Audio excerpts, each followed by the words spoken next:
Wow, Eddie Hearn and Devin Haney meet face to face as Devin Haney calls out Eddie Hearn. He says, "Wow, I'm in London. Eddie Hearn won't give me tickets to the fight, but keep mentioning me every chance he get.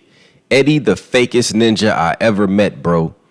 And Eddie says, "You asked me at 6 a.m. this morning. First, I look after my fighters. Ask someone else and drop the arrogance."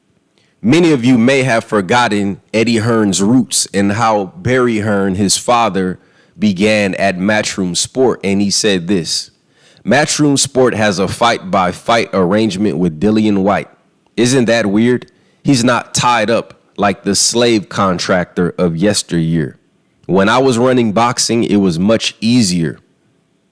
We were slave traders. We had these guys, and they were working for us, and we was the boss. The pendulum has swung. Now I have to say, Mr. Dillian White, I have to be respectful." And it's really a nice position to be in because we can be honest with each other. So, Eddie, this is what Eddie Hearn comes from. You know, his father saw himself as a slave trader, right? And he saw his boxers as slaves, as workers. You know, you do as you're told, you do what you're told. And Devin Haney has been a part of, especially Floyd Mayweather and a lot of fighters like that have been the ones that broke that mold. But I believe that mold still exists. I still believe that a lot of these fighters, they do what they're told to do. And I covered a lot of that in my Black Murderers Row doc, which ironically Anthony Joshua shared. And look, Anthony Joshua is in what?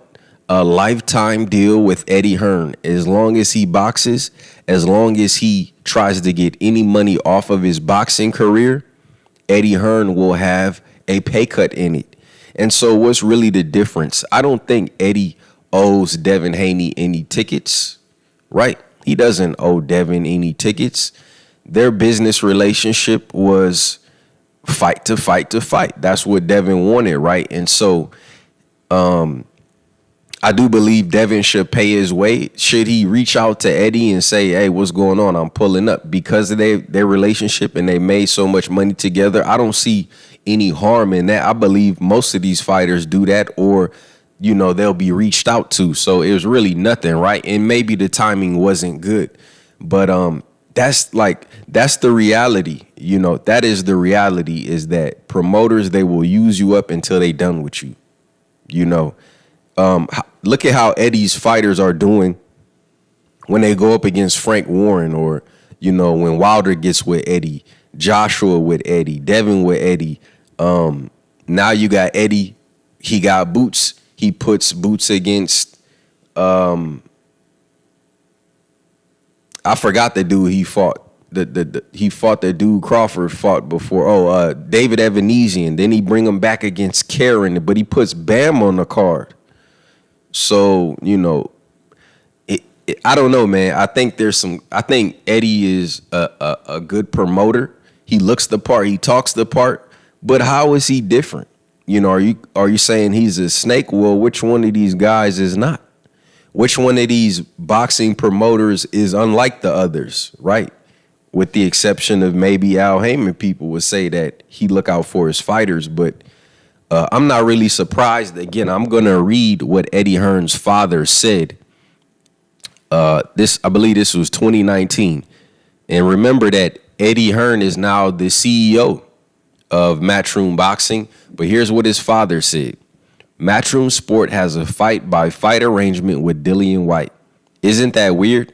He's not tied up," emphasis on tied up, "like a slave contractor of yesteryear. When I was running boxing, it was much easier." Right? He says, "We were slave traders. We had these guys and they were working for us, and we was the boss.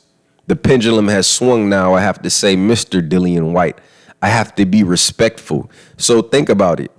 Barry Hearn would not otherwise be respectful. He would not talk to his slaves and address them as Mr.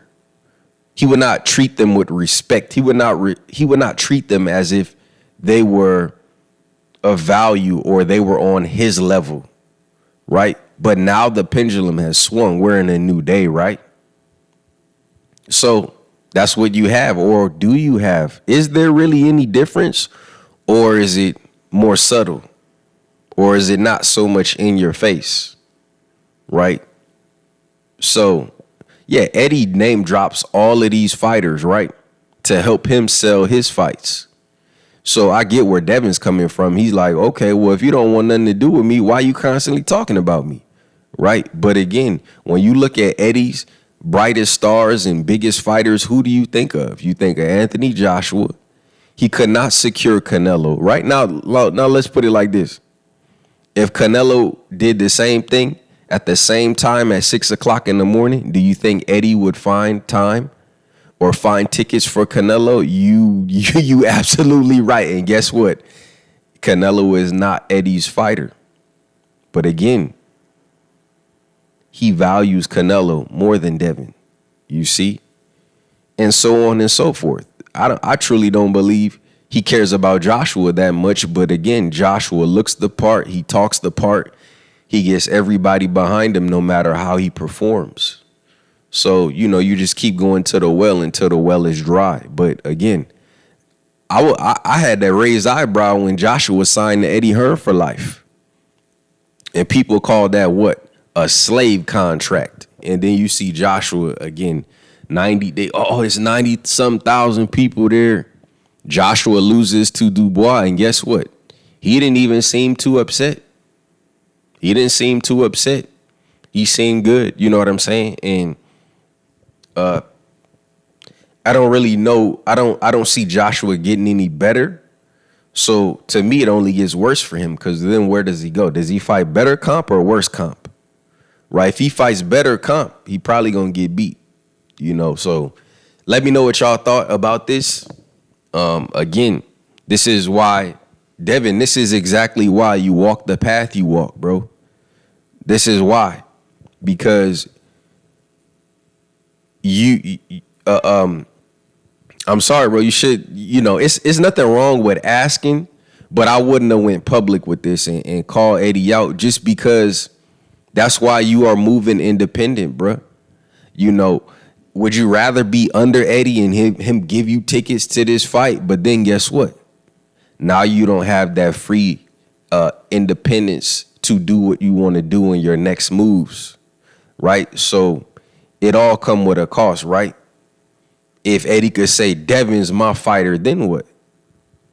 Now you tied to Eddie. You can't move around, right? So glad to see Devin back out. I saw Conor Ben jumping in. Maybe this is a setup for Conor Ben fight. I don't know. But shout out to Devin. And nothing surprises me when it comes to this is no different than the music industry, is it? This is no different than the NFL or the NBA, is it? No. Don't. That is why it's so common and so repetitive. There's a book called $40 Million Slaves. Read it. And same thing in the NFL.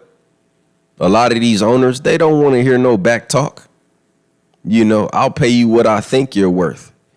And if you don't like it, then move around. And guess what? When the other owners see that, they say, you know what? We're not going to pay him either. So it drives the price down. So anyway, let me know what y'all think in the comments. It's the baddest brand in the land, Champ Side. Peace.